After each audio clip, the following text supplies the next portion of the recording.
중에 환상을 보는 사람. 여러분 7전8기 잘 아시죠? 7전8기 하면 여러분 누가 생각이 납니까? 홍수환. 그죠? 7전8기는 아니지만 4전5기.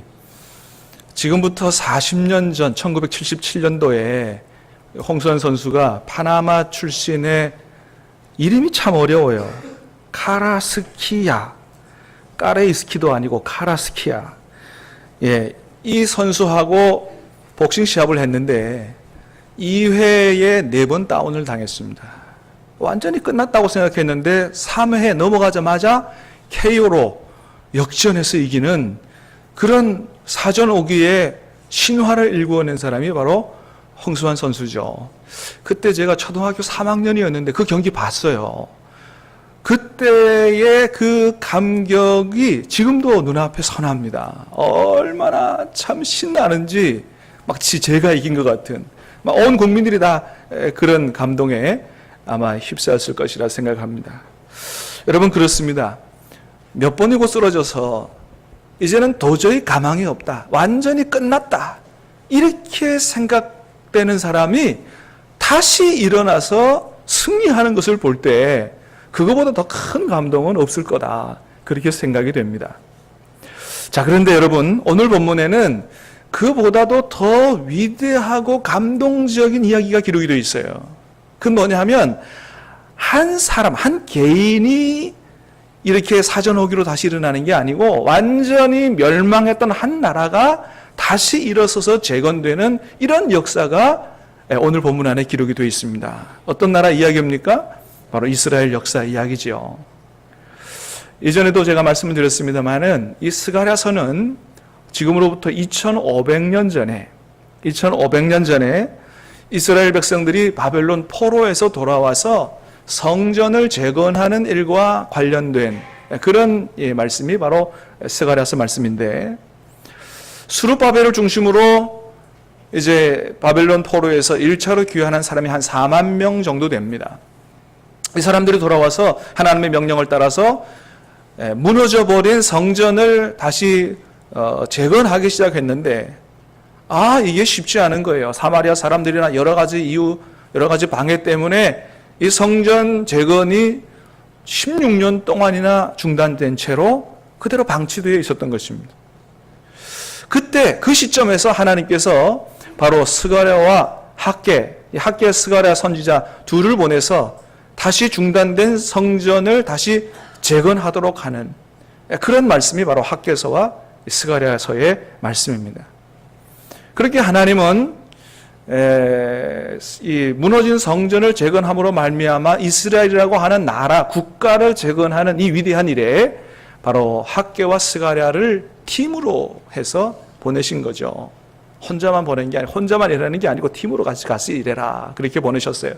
그래서 그렇게 하나님의 보냄을 받은 학개 선지자는 막 그냥 야단을 치면서 막 얼마나 막 고통을 치고 야단을 치고 책망을 하면서 성전을 너희들이 이렇게 방치된 채로 놔두면 안 된다고, 그렇게 성전을 다시 힘을 내서 지어야 된다고 그렇게 하나님의 말씀을 전했고, 스가랴는 학개라는 선지자와는 조금 다르게 위로하고 격려하면서 하나님께서 성전 재건하는 거 도와주실 거라고, 그리고 이 성전이 재건되고 나면 하나님께서 예루살렘과 유다를 하나님께서 놀랍게 축복하실 거라고 그렇게 위로와 격려를 통해서, 특별히 우리가 공부한다고 8가지 환상을 통해서 그렇게 성전 재건에 힘을 내도록 말씀을 전한 것이 바로 스가랴 선지자입니다. 자, 오늘 말씀이 바로 스가랴 선지자를 통해서 하나님께서 첫 번째 주신 그런 축복의, 예루살렘이 회복되는 축복의 환상인데, 그 첫 번째 환상에서부터 하나님께서 예루살렘을 놀랍게 회복시키고 축복할 거다, 이런 말씀이 기록되어 있어요. 자, 16절 17절 말씀을 한번 다시 보도록 하겠습니다. 16절 17절 시작. 그러므로 여호와가 이처럼 말하노라. 내가 불쌍히 여김으로 예루살렘에 돌아왔은즉 내 집이 그 가운데서 건축되리니 그가 다시 외쳐 이르기를 만군의 여호와의 말씀에 나의 성읍들이 넘치도록 다시 풍부할 것이다. 여호와가 시온을 위로하며 다른 예루살렘을 택하리라 하라 하니라. 아멘.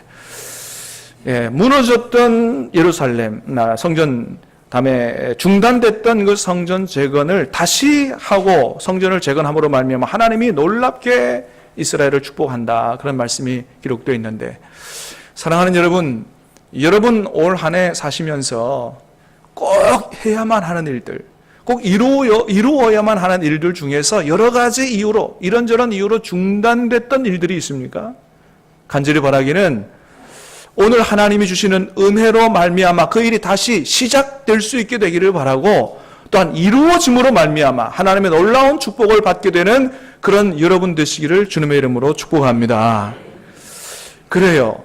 여러분, 하나님은 그렇게 중단된 예루살렘의 그 성전을 재건함으로 말미암아 하나님께서 이스라엘을 놀랍게 축복하시기를 원하셨습니다. 자, 그런데 하나님이 그렇게 이스라엘에게 놀라운 회복의 축복을 주시기 위해서는 한 가지 전제가 있다, 이렇게 말씀하십니다. 먼저 한 가지 해야 될 일이 있다는 거예요. 그게 뭐냐 하면 바로 이스라엘 백성들이 회개해야 된다는 것입니다. 그래서 하나님은 8가지 환상의 축복의 환상을 보여주시기 전에 제일 먼저 오늘 스가랴서 1장에서 이스라엘 백성들에게 뭘 제일 먼저 말씀하시냐 하면 회개할 것을 촉구하는 말씀을 제일 먼저 하시는 걸 보게 됩니다. 우리가 읽진 않았지만은, 자, 3절 말씀을 한번 다시 보도록 하겠습니다. 3절 시작. 그러므로 너는 그들에게 말하기를 만군의 여호와께서 이처럼 이르시되 너희는 내게로 돌아오라. 만군의 여호와의 말이니라. 그리하면 내가 너희에게로 돌아가리라. 영원의 여호와의 말이니라. 아멘. 너희는 내게로 돌아오라. 그리하면 내가 너희에게로 돌아가겠다. 사랑하는 여러분, 하나님이 우리에게 주시는 모든 축복은 하나님이 우리에게 오시는 것으로부터 시작하는 줄로 믿습니다. 하나님이 떠나가시면 아무것도 없는 거예요. 그거는 멸망과 죽음밖에 없는 것입니다. 왜요? 하나님은 생명의 하나님이시요 복의 근원 되시는 하나님이시기 때문에 하나님께서 우리가 받아야 하는 모든 축복은 하나님께서 오심으로 말미암아, 사랑하는 여러분, 하나님이 저와 여러분 안에 계시는 줄로 믿습니다. 그러므로 그 하나님과 함께 하나님 주시는 영육의 축복을 누리고 살게 되기를 주님의 이름으로 축복합니다. 그래요. 여러분, 그래요. 이스라엘 백성들에게 하나님 말씀하시는 것은 내가 너희를 회복시키고 복을 주기를 원하는데, 넘치도록 축복하기를 원하는데, 그렇게 하려면 너희가 먼저 너희의 지은 죄를 회개해야 된다고 말씀하시는 겁니다. 다시 말하면 회개 없이 회복은 없다는 거예요. 회복의 축복은 회개 이후에 찾아오는 축복이다, 그렇게 말씀하시는 겁니다. 여러분, 이것이 바로 하나님께서 스가랴서를 통해서 우리에게 주시는 메시지예요. 제일 먼저 회개를 말씀하시고 회복의 축복의 환상을 주시고 계시다는 것입니다. 그러면 도대체 이스라엘 백성들이 뭘 하나님 앞에 잘못했길래 하나님 먼저 그런 회개를 촉구하시는 말씀을 하시는가? 그것이 스가랴 선지자보다 2달 먼저 보낸 학개 선지자를 통해서 그들의 죄를 지적하셨어요. 이게 학개서에 잘 나타나 있는데 하나님은 학개서 1장을 통해서 이렇게 이스라엘 백성을 책망하셨습니다. 같이 말씀을 보도록 하겠습니다. 시작. 여호와의 말씀이 선지자 학개에게 임하여 이르시되 이 성전이 황폐하였거늘 너희가 이때 판벽한 집에 거주하는 것이 옳으냐. 그러므로 이제 만군의 여호와가 이같이 말하노니 너희는 너희 행위를 살필지니라. 내 집은 황폐하였으되 너희는 각각 자기의 집을 짓기 위하여 빨랐음이라. 아멘. 한마디로 말하면 하나님이 그걸 책망하시는 거예요. 아니, 내 집을 짓기도 전에 너희가 너희 집을 먼저 짓느냐. 내 집은 이렇게 황폐해져 있는데, 무너져 있는데, 중단되어 있는데 너희가 먼저 너희 집을 그렇게 잘 짓고 너희가 좋은 집에 거하는 것이 그게 지금 내 앞에서 너희들이 옳게 행하는 것이냐, 그렇게 하나님이 책망하시는 거예요. 물론 이 말씀은 하나님이 너희가 내 성전을 다 짓기 전에는 집에 들어가지 말고 그냥 밖에서 그냥 천막 짓고 살아라, 이렇게 말씀하시는 건 아니죠. 이걸 책망하시는 건 아니에요. 하나님이 뭘 책망하시는 겁니까? 중심을 보시는 하나님께서 그들의 마음에 있는 걸 책망하시는 거예요. 하나님의 백성이고 너희가 하나님의 은혜 가운데 포로에서 회복돼서 성전을 재건하라는 명령을 받았으면 너희가 무엇보다도 먼저 하나님의 나라와 의를 구하는 그런 마음을 가지고 하나님을 제 우선주의로 그렇게 하나님을 섬기는 믿음 생활을 해야 되는데, 너희들 마음속에는 지금 먹고 사는 문제로 가득 들어차 있고 먹고 사는 일에 정신이 팔려서 하나님의 일은, 하나님의 성전은 나도 모르겠다, 이런 식으로 너희가 살아가고 있으니 이게 너희가 잘하는 짓이냐, 그렇게 하나님이 책망하시는 거예요. 3절 말씀 읽었는데 우리 2절 말씀도 보도록 하겠습니다. 2절 띄워주세요. 시작. 만군의 여호와가 이같이 말하여 이르노라. 이 백성이 말하기를 여호와의 전을 건축할 시기가 이르지 아니하였다 하느니라. 아멘. 이스라엘 백성들이 뭐라 그러냐 하면 이 여호와의 전을 건축할 시기가 안 이르렀다는 거예요.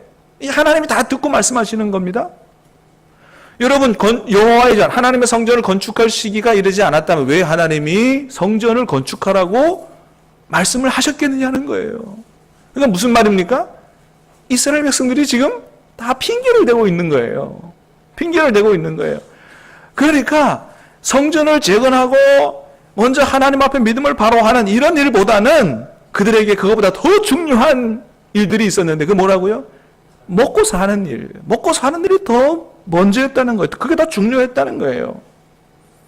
그래서 사실 성전이 재건되다가 중단된 것이 사마리아 사람들의 방해도 있었지만 더 큰 이유는 뭐냐?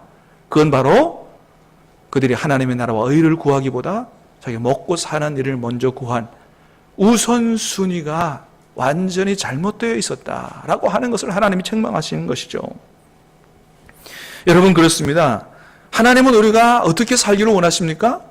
하나님 앞에서 우선순위를 바로 정하고 살기를 원하시는 거예요. 우선순위를 바로 정하고. 너희가 정말로 하나님의 백성이냐? 그렇다면 먼저는 하나님의 나라와 그의 의를 구하라. 그리하면 이 모든 것을 너희에게 더하여 주시리라. 할렐루야. 여러분, 하나님 말씀하십니다. 정말로 너희가 하나님의 백성이면 하나님의 나라와 의를 먼저 구하라는 거예요. 그리하면 이 모든 것을 더하여 주겠다는 겁니다. 여러분, 이 모든 것이, 여기서 이 모든 것을 더하여 준다고 할 때 이 모든 것이 뭐예요? 먹고 사는 문제? 내가 책임져 주겠다는 말씀입니다. 사랑하는 여러분, 정말로 우리가 하나님의 말씀을 믿고 우리가 하나님을 섬기는 일을, 하나님 앞에 바로 행하는 일을 그걸 최우선으로 하면 하나님께서 반드시 우리 먹고 살 것을 해결해 주시는 줄로 믿으시기를 바랍니다. 그래요. 이게 하나님께서 우리에게 말씀하시는 거예요. 이게 원하시는 거예요. 그런데 여러분, 이스라엘 백성들은 지금 전혀 그렇지 않다는 거죠. 하나님이 최우선이 아니에요. 먹고 사는 게 더 우선이라는 말이죠. 자, 그렇게 살았더니 그 결과가 어떻게 됐다고 말씀하십니까? 6절 말씀을 우리 스크린을 통해서 읽어보겠습니다. 시작. 너희가 많이 뿌릴지라도 수확이 적으며 먹을지라도 배부르지 못하며 마실지라도 흡족하지 못하며 입어도 따뜻하지 못하며 일꾼이 삭슬을 받아도 그것을 구멍 뚫어진 전대에 넣음이 되느니라. 아멘. 뭐라 그러세요? 많이 뿌렸을지라도 수확이 적었다는 거예요. 먹어도 배부르지 않고 마실지라도 흡족하지 않고 일꾼이 삭슬 받아도 그 돈을, 번 돈을 어디에? 구멍 뚫어진 전대. 그러니까 모입니까? 안 모입니까? 안 모인다는 거예요. 다시 말하면 열심히 살긴 했지만 거둔 것이 별로 없다는 거예요. 여러분, 저와 여러분의 삶은 어떻습니까? 열심히 일한 것만큼 여러분 충분히 거두셨습니까? 여러분 생각하는 것만큼 많이 모으셨습니까? 아니면 생각하는 것이나 기대하는 것만큼 그렇게 모으지 못하고 혹여나 저와 여러분의 영육의 창고가 텅텅 비어있지는 않습니까? 그렇다면 여러분 왜 그렇게 됐는지 오늘 하나님 앞에서 다시 한번 여러분 깊이 생각해 보시기를 바랍니다. 사랑하는 여러분, 하나님이 말씀하십니다. 하나님과 하나님의 나라와 그의 의를 먼저 구하면 이 모든 것을 너에게 더하여 주시리라. 할렐루야. 믿는 저와 여러분 되시기를 주님의 이름으로 축복합니다. 그런데 우리가 이렇게 설교를 들어도 문제는 뭐예요? 또 실생활로 돌아가면 잘 못 믿는다는데 이게 문제가 있어요. 주일날 예배 안 드리고 나가서 일하면 버는 돈이 얼만데, 당장 손에 쥐는 돈이 얼만데, 하나님 앞에 11조를 하고 싶어도 계산이 먼저 되는 거죠. 이걸 1년 모으면 얼마고 2년 모으면 얼만데 계산이 먼저 되는 거예요. 근데 여러분, 하나님 뭐라고 그러세요? 말라기서 3장 10절 말씀을 같이 읽겠습니다. 시작. 만군의 여호와가 이르노라. 너희는 온전한 11조를 창고에 들여 나의 집에 양식이 있게 하고 그것으로 나를 시험하여 내가 하늘 문을 열고 너에게 복을 쌓을 곳이 없도록 붙지 아니하나 보라. 아멘. 한번 하나님을 시험해 보라는 거예요. 예, 원래 하나님 시험하면 안 됩니다. 하나님 시험하지 말라 그랬어요. 근데 이 시험하라는 말씀을 하세요. 무슨 얘기예요? 시험하는 것처럼까지 그렇게 한번 하나님을 믿어보라는 거예요. 믿어보라는 거예요. 여러분 하나님 믿으시게 되기를 바랍니다. 예, 여러분 우리가 하나님을 믿자고 지금 하나님 앞에 나오는 거 아니겠어요? 그러니까 하나님 한번 믿어보세요. 여러분 우리가 이 말씀도 믿지 못한다면 어떻게 내가 세상을 떠날 때 하나님께서 나를 영원한 천국으로 인도하실 것이라는 말씀을 믿을 수 있겠냐 말이에요.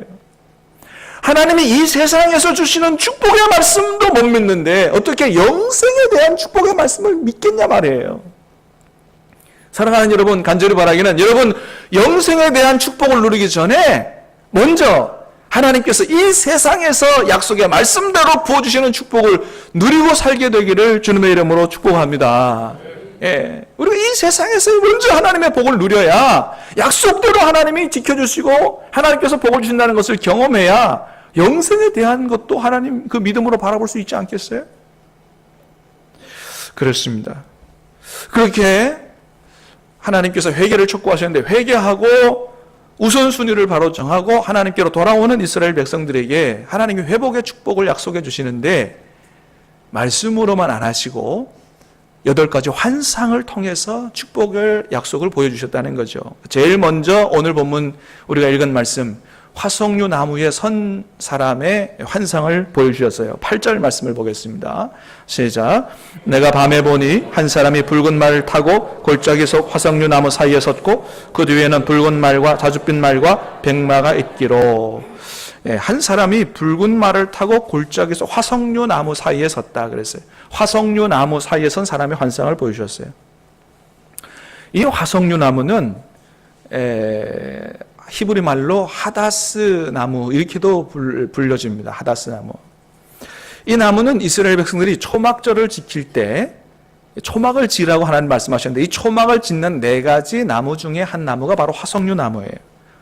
이것은 바로 새로운 생명과 새로운 시작을 상징하는 나무라고 합니다. 새로운 생명과 새로운 시작. 그래서 이 나무는 가지를 꺾어도요 이틀 동안 아주 생생하게 살아있다 그래요. 그리고 죽은 것 같지만 다시 물에 꽂으면 다시 살아나는 나무가 이 화석류 나무라고 합니다. 그래서 이스라엘 사람들에게는 이 화석류 나무가 굉장히 좋은 징조의 나무다 이렇게 생각이 돼서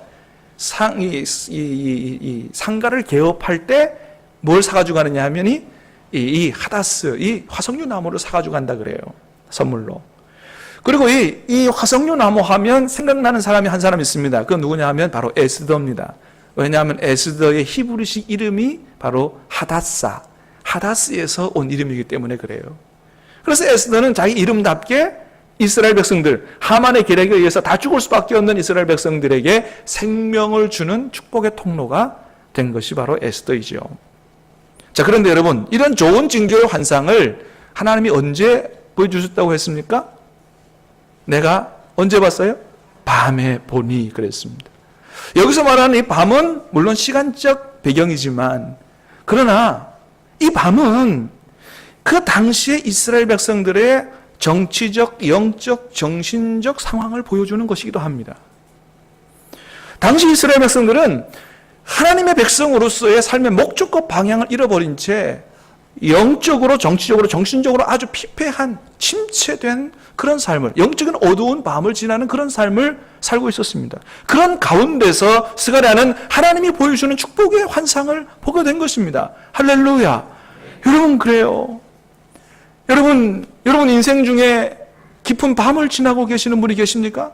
간절히 바라기는 오늘 하나님께서 여러분에게 여러분 앞날에 열어주실 축복의 환상을 보는 은혜가 있게 되기를 주님의 이름으로 축원합니다. 여러분 그래요. 하나님은 우리에게 말씀으로만 주지 않으시고요. 가끔은 환상을 보여주시는 분이에요. 환상을. 왜? 그 환상을 통해서 하나님의 약속을 분명히 보라고, 하나님의 축복을 분명히 보라고, 앞날에 대한 소망과 희망을 가지고 살라고 환상을 보여주시는 분이에요. 이전에도 제가 한번 설교했습니다만 제 어렸을 때에 최춘자 권사님 복권 당첨 되신 분 기도하다가 어떤 환상을 봤다고요? 하늘에서 황금마차가 내려와가지고 자신을 태우고 올라가는 그런 환상을 보고 얼마나 큰 위로를 받은지 몰라요. 환상을 보여주시는 분이에요. 여러분 예전에도 제가 설교했습니다마는 저도 하나님께서 환상을 보여주시는 그런 경험을 했다 그러지 않습니까? 제가 전임전도사 할 때 한 50명 되는 교회에서 전임전도사 했는데 그 교회가 아파트 상가 지하에 있었습니다. 지하에 있다 보니까 여름철이 되면 얼마나 습하고요. 그리고 곰팡이 냄새가 얼마나 심하게 나는지 몰라요. 더군다나 장마철이 되면 막 물이 그냥 계단으로부터 천정으로부터 막 쏟아지는 거예요. 그러면 막 한밤중에 자다가도 그저 나가가지고 물 퍼내는 그 여러분 전도사 나 하나밖에 없었으니까 목사님하고 둘이서 그 사모님하고 그 한 80평 되는데 물 퍼내려면 하루 종일 퍼내는 겁니다. 하루 종일. 그것도 뭐 한두 번이 아니에요.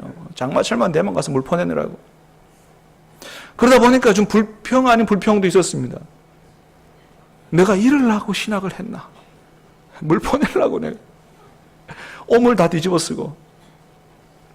그런데 어느 날 새벽 기도를 인도하고 강단에 엎드려 하나님 앞에 기도하는데 하나님 환상을 보여주시는 거예요. 무슨 환상을 보여주시냐면 이 강단의 카페트 색깔이 피로 보이는 겁니다. 피도 그냥 피가 아니고 막 펄펄 끓어 넘치는 피로 보이는 거예요. 그런 환상을 보여주시는데 이 피가 도대체 어디서부터 온 피인가를 가만 보니까 이 강단 뒤에 있는 십자가로부터 피가 쏟아지고 그 피가 강단에 흘러넘치고 흘러넘쳐서 회중석 우리 교회는 이 빨간 카페트가 없습니다만 일반적인 교회는 다 카페트가 중간에 있죠. 그 카페트로 쫙 흘러 들어가는 거예요. 그러면서 제 마음속에 들려져 오는 음성이 권 목사야, 네 여기서 일하는 게 힘들지? 그런데 이곳에 내가 있어. 이곳에 내 보혈의 역사가 여기 있어. 그러면서 하나님께서 저에게 깨달음을 주시는 거예요. 그래, 비록 지하교회고 곰팡이 냄새 나는 교회지만 이곳에 하나님이 계시는구나. 이곳에 주님의 보혈의 역사가 있구나. 여기서 우리의 죄를 용서받고 하나님 앞에 예배드리고 이곳에서 드리는 예배를 하나님이 기뻐 받으시고 여기서 보혈의 은혜와 예수님의 이름으로 기도하는 기도를 하나님께서 들어 응답해 주시는구나. 할렐루야. 그것을 깨닫게 됐어요. 비록 지하교회지만 그 다음서부터 불평이 싹 사라지고 여기에 계시는 하나님과 함께 기쁘고 감사함으로 그렇게 일하게 된 일이 있습니다.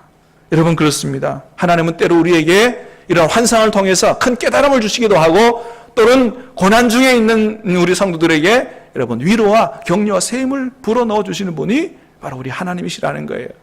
여러분 인생의 밤을 지나시는 분이 계십니까? 하나님이 위로와 격려의 축복의 환상을 볼 수 있게 되기를 주님의 이름으로 축복합니다. 그런데 그보다도 하나님은 우리에게 더 큰 환상을 보여주시기를 원하는데 그건 바로 우리를 통해서 하나님이 앞날에 행하실 그런 위대한 일을 바라보는 그런 환상을 보여주시기를 원하신다는 거예요. 여러분 바로 오늘 본문의 환상이 바로 그런 환상 아니겠습니까? 하나님이 스가랴를 통해서 보시는 환상이 어떤 거예요? 무너진 성전을 재건함으로 말미암아 그들의 신앙을 재건하고 이스라엘 백성들의 신앙을 재건함으로 말미암아 이스라엘이라는 국가를 재건하고 이스라엘 나라를 통해서 이 땅에 하나님의 나라가 이루어지는 위대한 일들을 하나님께서 펼쳐가신다고 하는 그런 환상을 보여주시는 거예요. 여러분 그렇습니다. 오늘도 동일하게 하나님은 우리에게 어떤 환상을 보여주시기 원하냐 하면 비록 우리가 작은 교회지만 우리 교회를 통해서 한국교회를 새롭게 하는 새로운 일을 행하실 것이라고 하는 그렇게 우리를 사용하시고 싶어 하신다고 하는 한국교회를 재건하여 이 땅에 하나님 나라를 이루어 가시는 그런 놀라운 축복의 환상을 보여주시기를 원하시는 것입니다. 사도행전 2장 17절 말씀을 한번 같이 읽어보도록 하겠습니다. 사도행전 2장 17절 말씀 시작. 하나님이 말씀하시기를 말세에 내가 내 영을 모든 육체에 부어주리니 너희 자녀들은 예언할 것이요 너희 젊은이들은 환상을 보고 너희 늙은이들은 꿈을 꾸리라. 아멘. 하나님께서 말세에 여러분 예수님 이후가 말세입니다. 오늘 우리에게 하나님의 성령을 보내주셔서 자녀들도 젊은이들도 늙은이들도 나이에 상관없이 모든 주의 성도들이 하나님께서 교회를 통해서 행하실 그런 비전과 꿈과 환상을 갖기를 하나님께서 원하신다고 하는 것입니다. 여러분 이전에도 몇 번 말씀드렸습니다만은 오늘날 우리 한국교회는 너무나 어려운 시대를 맞이하고 있습니다. 여러분 이런 시대에 우리가 하나님을 어떻게 섬기기를 원하시겠어요? 그저 나 하나만 잘 섬기고 나 하나만 복 받으면 된다라고 하는 그런 신앙생활을 원하시겠습니까? 아니란 말이죠.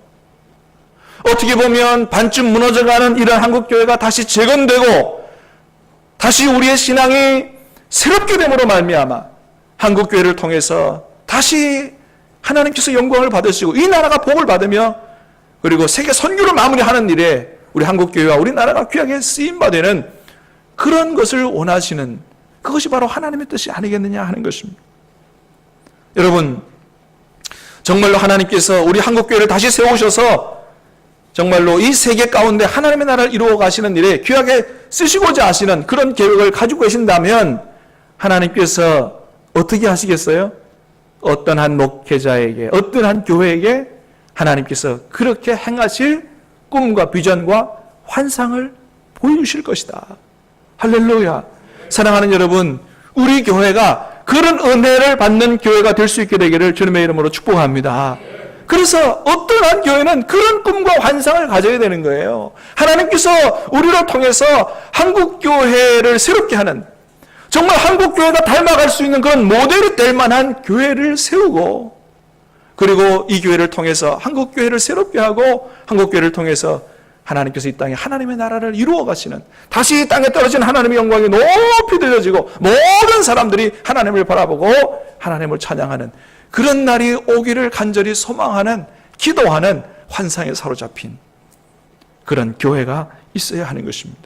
사랑하는 여러분, 우리 교회가 그런 일에 쓰여지는 교회가 될 수 있게 되기를 다시 한번 주님의 이름으로 축복합니다. 오늘 저와 여러분 가운데 그런 꿈과 환상을 심어주는 은혜가 있게 되기를 주님의 이름으로 축복합니다. 우리 같이 찬양하겠습니다. 우리 이 땅의 황무함을 보소서.